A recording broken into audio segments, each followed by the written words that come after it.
My presentation title is AMR Situation and Containment in Food Animals. And this is the content of my presentation, current situation of AMU and AMR in livestock, and how it's affecting humans, and some of the research results from my lab, and what kind of strategies we are taking to tackle AMR in the livestock industry. Before moving on to my actual topic, but I want to talk about the current situation in Korea. And the first picture is also was shown during the Daniela's presentation. But in the livestock industry, there are antimicrobials just for animals, but animals share antimicrobials with humans. When we abuse or misuse antimicrobials, it leads to antimicrobial resistance. And antimicrobial resistant bacteria can be transmitted through various channels. However, it's very difficult to manage all animal-specific antimicrobials, and that is why WHO and WOAH have come up with a list of medically important antimicrobials. And you can see that HPCIA includes many antimicrobials, and you can see them on the slide. And WHO says that this critically important antibiotics for humans should be used with caution. It's the same from OWA. OWA advises against using antibiotics for prevention and recommends use only after efficacy testing. And when treating diseases, antimicrobials should not be used as the priority line, but rather used after efficacy testing. So the Korean government has come up with the first and second national action plans. And the first national action plan is from 2016 to 2020. Second is from 2021 to 2021, which is still ongoing. There are about 5 to 6 strategies under each plan, and both plans include strengthening surveillance system as well as advanced R&D for AMR, such as scientific-based AMR surveillance and others. In Korea, AMR surveillance system is managed by different ministries: livestock by MAFRA, Ministry of Food, Rural and Administration; retail, food, and livestock by MFDS.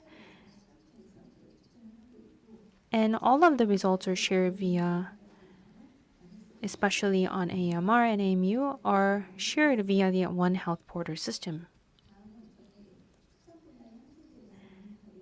Next is about Korea Veterinary Antimicrobial Resistance Monitoring System. We call it KVOM. And KVOM was launched in 2018. This includes AMU and AMR data, regional and city-level laboratories, deal with production-level livestock. MFDS deals with livestock in retail. And all of these survey results are collected and published into annual reports, and these reports are published on official websites. Next is about our methodology. AMU data is basically sales data. So we collect data from manufacturers, and they report their result through the Korea Animal Health Products and Association system, and the results are submitted to our agency for review and analysis, and then sent to the OWA Global AMU data. AMR monitoring focuses on cattle, pigs, chickens, and dogs. Our target bacteria is indicator bacteria as well as foodborne pathogens. Let me tell you about the results of our research and survey. I think there are two main key policies for managing AMU in livestock. One, gradual ban on adding antimicrobial in compound feed since the mid-1990s. Antimicrobials cannot be added into feed starting from mid-1990s, and starting from 2013, veterinary prescriptions are required. And we have extended to include all antimicrobials by 2020. So with the introduction of the first policy, we were able to see a reduction of antimicrobial use by 30%. After adopting the second one, we were able to see about 720 to 730 tons of AMU. The bottom graph shows the AMU by species, and the red bar shows AMU for pigs, and you can see that pigs account for more than half, 50% of total sales, followed by chickens and cattle, with cattle making up less than 10%. Let's take a look at antimicrobials by sales. Tetracyclines and sulfonamide, which were common in compound feed, have decreased over time. However, penicillin and phenycols have increased in its usage, as you can see from the graphs, and WHO HPCIA, which are third and fourth generation cephalosporin, have risen. However, quinolone use has decreased, likely due to the 2021 ban on fluoroquinolone sales for poultry. So in 2021, quinolone sales have decreased. When comparing our data to global data, you can see antimicrobial sales patterns in Korea, and we used OA's Animus report, and global ranking shows tetracyclines and penicillin as most common, whereas in Korea, penicillin and phenycols and macrolides lead. And if you see the percentage of global data and Korean data, we tend to use third and fourth gen cephalosporin more than other countries. And we tend to use quinosilin, polycinin more than other countries. Then let's compare our AMU and AMR by species. The bar graph shows sales and the line graph is resistance. So for orange line, it refers to antimicrobial susceptible strains, and the green line shows multi-drug resistant strains.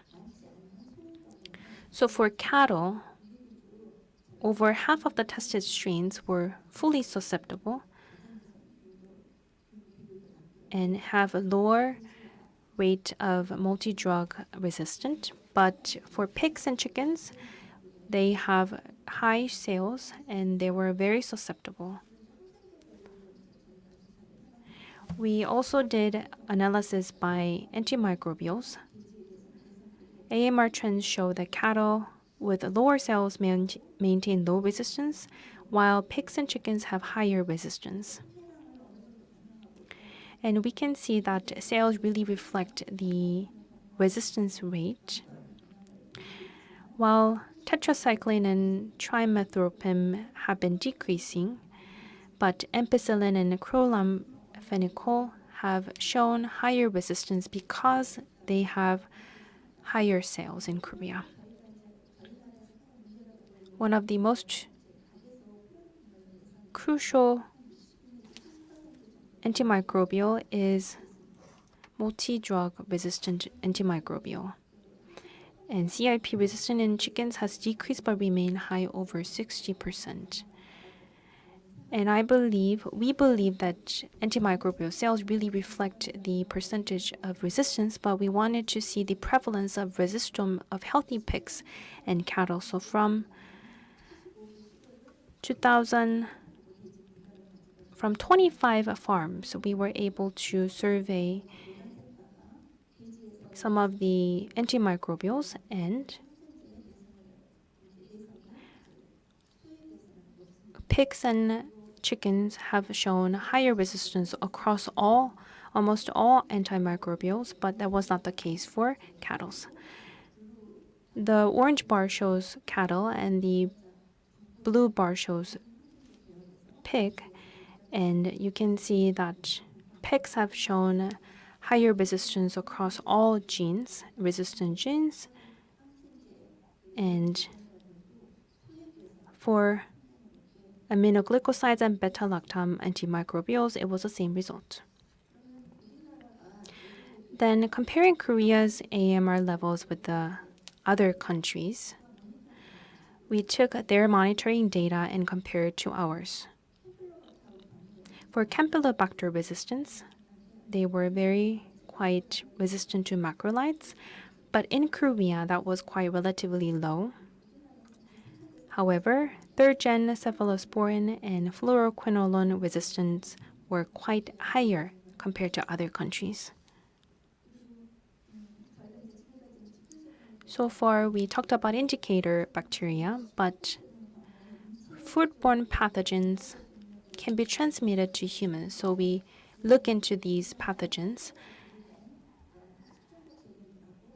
So we compared AMR in livestock and humans, and we analyzed resistant trends in foodborne pathogens like Salmonella and Campylobacter. For third-gen cephalosporin, Salmonella showed higher resistance among humans, but for quinolone, it was higher among livestock. However, resistance trends you can see from the graphs are quite similar between livestock and humans. Therefore, it is suspicious that bacteria can be transmitted from animals to humans, but this requires molecular genetic analysis.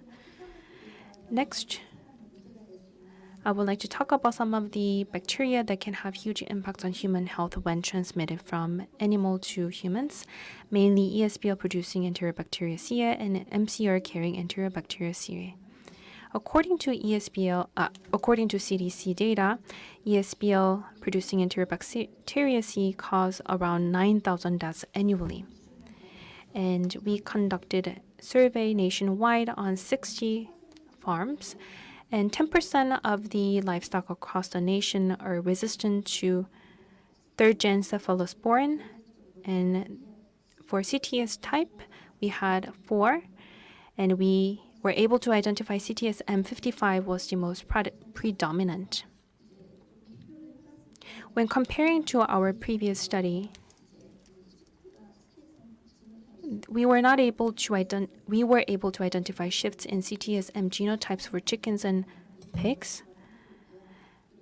55 type is increasing for chickens, and 14 and 55 for pigs are increasing. I believe this is the overall trend in Asia, where CTSM 55 is on the rise. This is because I2 plasmid can be transmitted to other host sources. So mobile elements such as ISECP1 and IS26 are in motion. So we can see that CTSM55 is one of the predominant types in the livestock, and this is research from Yonsei University, and they took data from pigs, the farm environment, and the human, and they isolated. And after WGS, WGS analysis showed that different sequence types for pigs, environment, and humans. So different sequence types, but same E. coli. In our lab,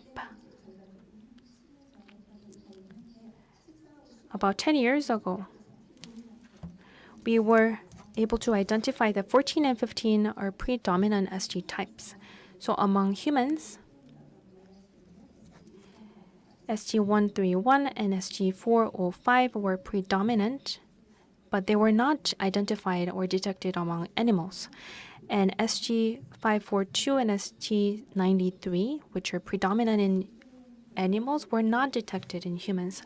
So this shows that for E. coli, there is no direct transmission between livestock and humans. There is low correlation in Korea. Similar findings were actually found or reported by a Dutch team.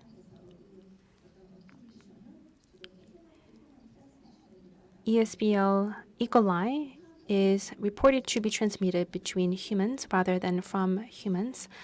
So this result findings also showed low attribution between animals and humans. So specifically ESBL producing E. coli, there is no or lack of correlation between humans and animals. That's our findings. But that is a different case from Salmonella. Since 2010, we have been screening Salmonella, and specific serotypes have shown third-gen cephalospore-resistant Salmonella. Especially these were found among chickens, about 20% resistant, and they have a CTS 15 or 5 types. To see if there is any horizontal transfer, both serotypes for enterotitis HI2 and for virtual HI2 were detected both in humans and livestock. To see clonal spread, we took PFG patterns for both humans and livestock, and both serotypes showed identical patterns. So unlike E. coli, Salmonella may have a higher potential for transmission to humans from animals. When we are very focused on enterotitis and virchow, Salmonella infantis is reported to be prevalent across the nation.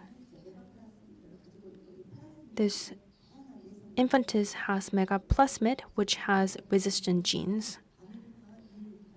This is becoming more critical across Asia, Pacific, America, and Europe regions. And sources are mainly humans, but also from animals, mainly poultry. Since 2010s, we have been also looking into infantis. Since 2020, we are seeing an increase in the prevalence of Salmon infantis, mainly from poultry and chickens. And we looked into the plasmid after WGS and CTS65 and aminoglycosides, as well as tetracyclines, as well as sulfonides. Resistant megaplasmids were also detected in Korea. So MDR Salmonella infantis should require our attention moving forward. Next, I would like to move forward with the mobile colistin resistance MCR. In China, the MCR carrying E. coli was first reported in 2015, and it was also the case where US, UK, Japan, and South Korea detected MCR carrying E. coli in humans. About 15% of the MCR carrying strains are detected in chickens, and by region, we see these strains among African and Asian regions. In 2020, 9 variants were identified. Now it seems to be 10 variants, and about MCR1 is mostly reported in Asian regions. In 2015, it was the first time when MCR carrying E. coli was reported among pigs and chickens, and we identified and detected E. coli, MCR carrying E. coli in fresh produce as well. We have 2 types, MCR1 being the predominant one, and rarely we also see MCR3. So about 1 out of 3 human isolates were clustered in the same clade with livestock, whereas the other 2 belong to other clades. When comparing MCR1 carrying I2 plasmid backbone isolated from humans and livestock, we were able to see that plasmid from one strain isolated from humans was quite similar to those from livestock. currently we are seeing an increase in AMU, and this leads to higher AMR in the livestock. That is why the Korean government has banned the use of fluoroquinolone among poultry, as well as sales of third-gen cephalosporin. For prudent use of antimicrobials, we have created and distributed guidelines for antimicrobial prescription for pigs, cattle, and chickens. And for critically important antimicrobials, they need to be used as a last resort. As mentioned earlier, raising awareness is critical. That is why we are carrying out online and offline promotional materials. From the perspective of One Health, our approach is very critical. As mentioned, we have developed and implemented first and second national action plan for both humans and non-humans. And we are collecting and sharing AMR and AMU data between humans and livestock. For research from 2019 to 2023, we have surveillance, transmission, diagnosis, control, and other research areas. I will skip the summary part. That is the end of my presentation.